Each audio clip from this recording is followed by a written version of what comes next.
In this video, we will learn about the different appliances which are used to measure the different components of an electric circuit. We will start with the ammeter. It is a device used to measure the size of the electric current flowing in a circuit in amperes, which is the unit of electric current, which we already talked about in the previous video. It is also called amp meter. It measures different current values like milliampere, ampere, or kiloamperes. The next device is called the voltmeter.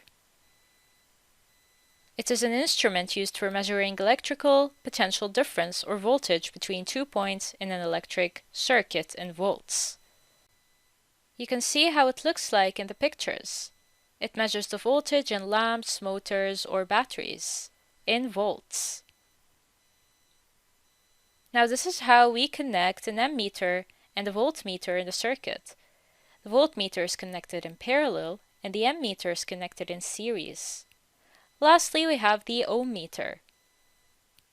It is called a resistance meter. You can see how it looks like in the pictures.